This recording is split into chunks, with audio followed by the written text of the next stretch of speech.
Joining me now from the studio is Lorraine Simpson and her son Oscar, and they're here to have a tough conversation with us.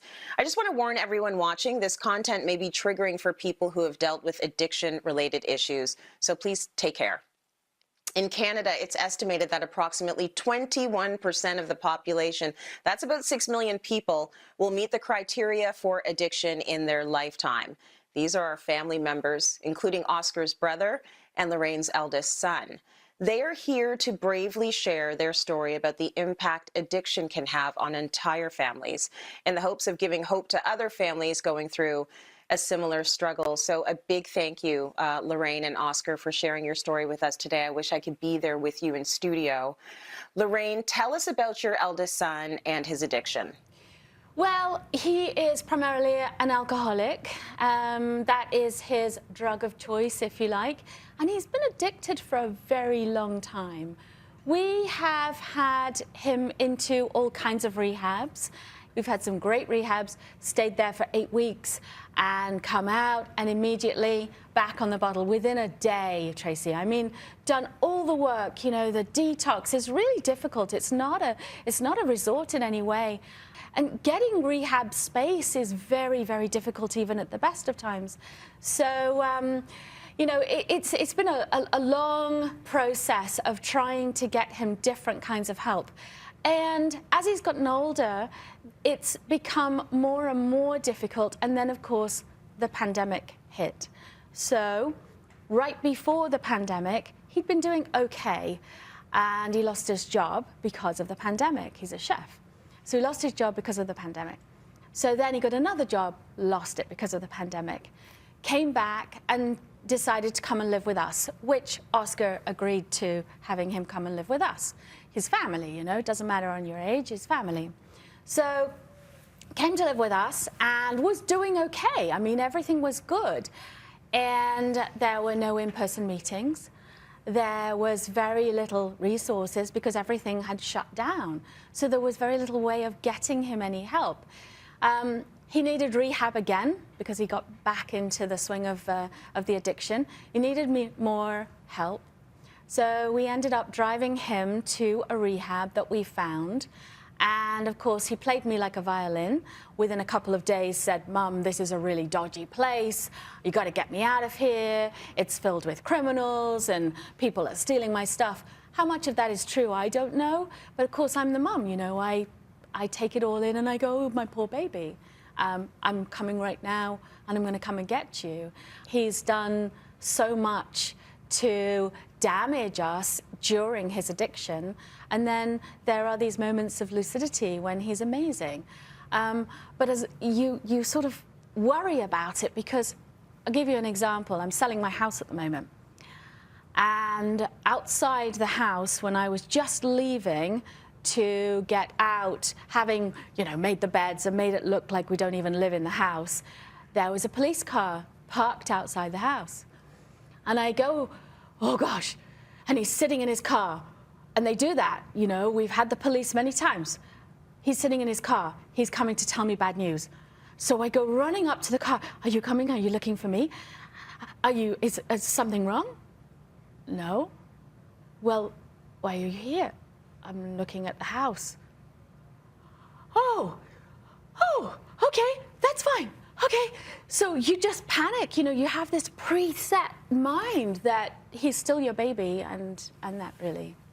That's the thing, Lorraine, he's still your baby. And as a mom, you want to protect your baby. So we're hearing how the addiction has impacted you personally, but do you want to add anything else to that in terms of how you're dealing with this personally?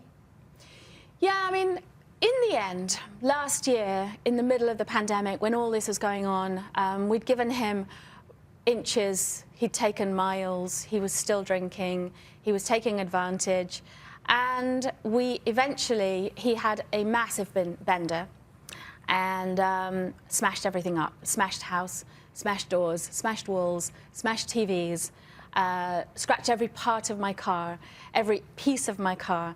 And I have a very old sort of car that I really like. It's like it's just my little baby.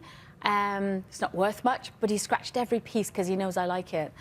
And eventually we had to call the police, and he had to be gone.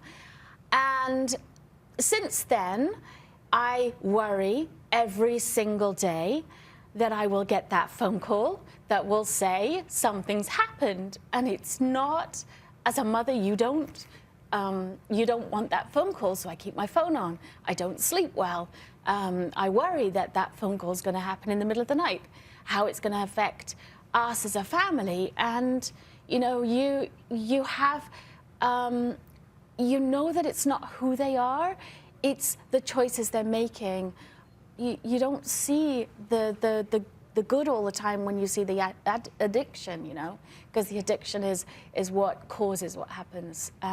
So it's not easy. It really isn't. You want him to be good, but you know that one day you may get that phone call.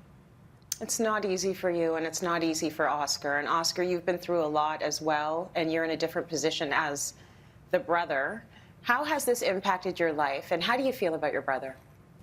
That reaction in my mother is what I despise. I can't take that. And I advocated for him to be incorporated into our lives when he was. And every single day I saw that.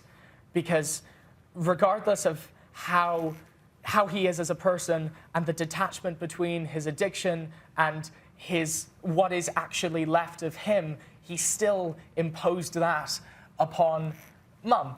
And I have no idea why or how a person could do that. And so I have great difficulty extending his addiction to what I know about him as a person.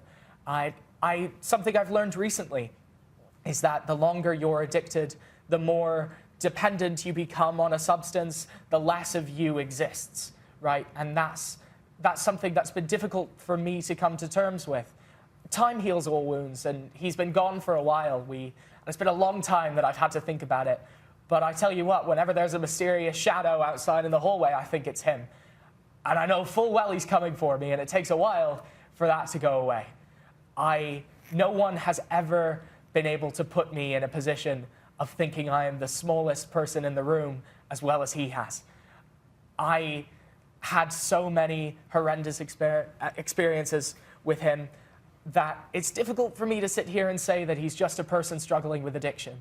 You know, it's difficult for me to say, given everything he's subjected my mother to, that we theoretically both care about, that he's just a poor guy being afflicted by his substance of choice. I also think that government services aren't as easy as they should be to access. Like my mother was talking about rehabs and stuff like that. We walked him, we drove him from rehab to rehab, door to door, and he freely left because at the end of the day, he's an adult. But we went from terrible thing to terrible thing, clinging on as much as we could, doing whatever we could to see what we could do to help him. But I think at the end of the day, we had to realize that we couldn't.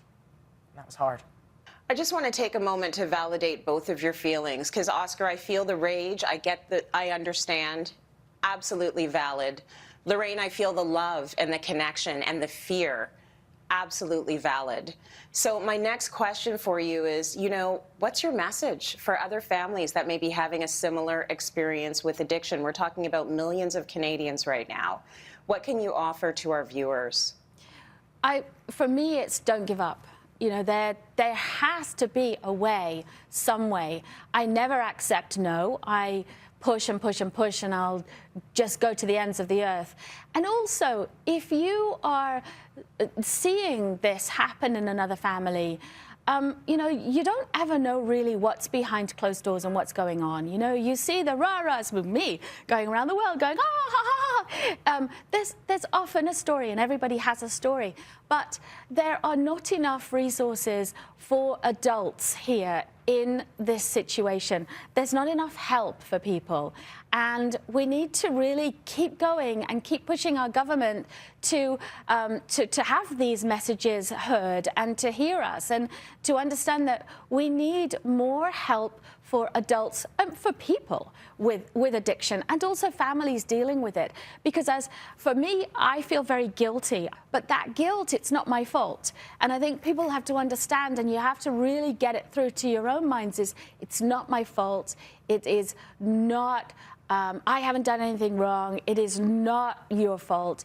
It is what they're choosing to do. It is not his fault. It is just, it's not, it is what it is, but it's not our fault. And that's the message. Is that a message? I think that's the message, really. That's a message. That's a message. Lorraine, just lastly, do you ever worry, though, that this situation with your eldest son is going to start affecting your relationship with your other children? Yes, and it did. It did definitely. There was a time when Oscar said, "It's me or him, Mum. You either get him out of the house because he's dangerous now. It's me or him." The thing that made me choose was not that, because, anyway, not that, but more that I did not want to put them in a dangerous situation. And my daughter, my 18-year-old, left because of the situation as well. So it totally did hurt our relationship all round. You take a person who needs help and you put him above everything else. You know, that's always how it works. And the rest of us kids were very fortunate. We knew who we were, and we needed help, but less so than him. And so as he was getting more, we kind of all dissipated into the woodwork, right? But that would be my message, is you have to know when you can't help. There's a certain point where you could take a person and help them as much as you can, but after you've given everything you can, there's nothing you can do. You have to either you have to let them do them. Yeah.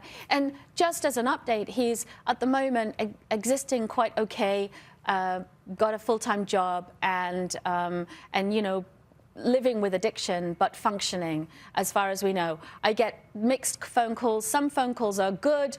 I get 3 a.m. phone calls saying, "You are the reason that I'm in this mess." And I get 3 a.m. phone calls saying, "I'm going to kill you," or "I'm going to kill myself." So it's a crapshoot what will happen. But as far as we know, he's doing okay, and he is functioning. I feel you both. I feel you both. I feel all of the emotions. And Lorraine and Oscar, thank you for sharing your story so candidly and for empowering those who might be going through similar experiences. You have got to be pretty brave to be in this space and be honest like this. I hope your son finds the help that he needs. Lord knows you've tried every angle possible. So for everyone watching, we've put the number to an addiction crisis line on our screen for anyone who needs help or resources.